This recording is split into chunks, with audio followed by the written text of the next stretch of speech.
Well, a mass is currently being held in Seshego in honor of Pope Francis ahead of his funeral tomorrow. Let's get the latest now with our reporter Katlego Nyoni. Katlego, a very good afternoon to you. How are proceedings at this particular mass taking shape? Good evening there, Alicia, and to our viewers as well. We are at the Saint Peter and Paul Parish. This is under the Polokwane Diocese in Limpopo, where, of course, a Holy Mass is expected to get underway in remembrance of the late Pope Francis. Church members are beginning to indeed arrive. These are Catholic faithfuls, and we know that traditions that are aligned, of course, and are symbolic to the Catholic faith will no doubt be performed during this solemn Holy Mass. Let's bring in Father Phuthi Mwabelo to talk to us about the proceedings this evening.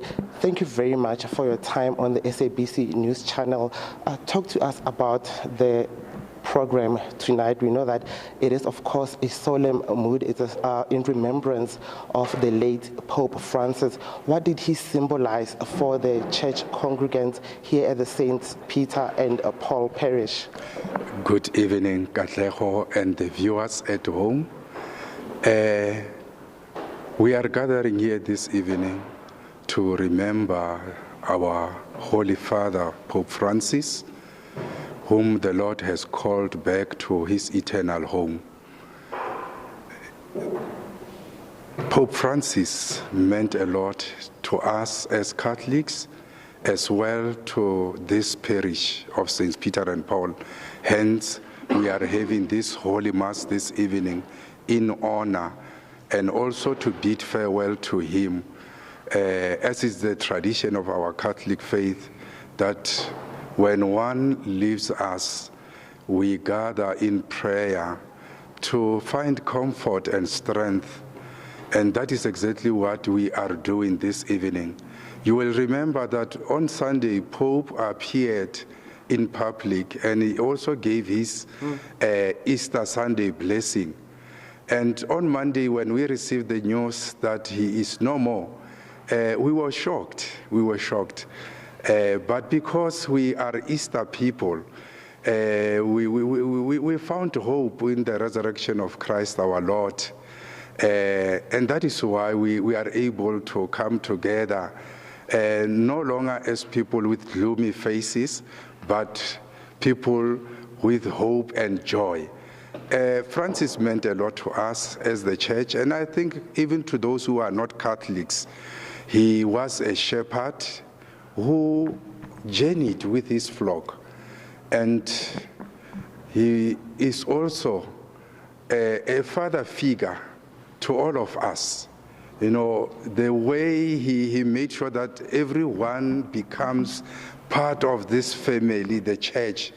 He wanted everybody to be at one table.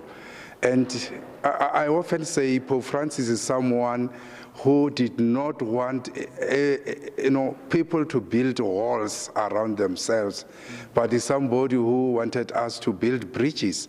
And recently we had him, I think it was on Sunday, when he spoke about building bridges of peace. So that is how we remember him as the members of this parish this evening.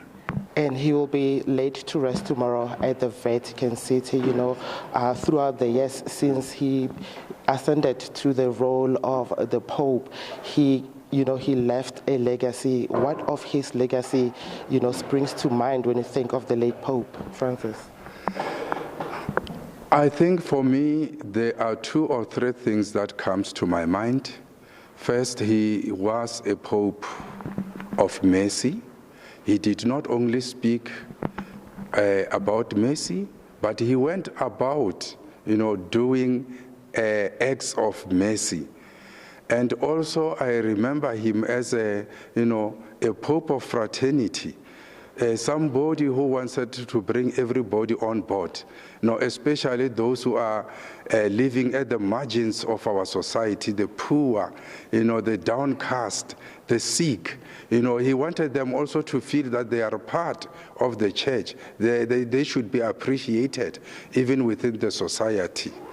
Thank you very much, Father Mobelo. We appreciate your time this evening. We know you have to prepare for the Mass tonight. That is Father Puti Mobelo, a priest here at Saints Peter and Paul Parish, situated in Seshego. The congregants are about to start a Mass requiem in remembrance of the late Pope Francis, who we know will be laid to rest tomorrow at the Vatican City.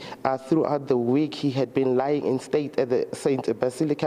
Peter's Square, where scores and thousands of mourners gathered there to bid their last respects. The Catholic Church here in Seshego is also joining the rest of the world in mourning the late Pope Francis.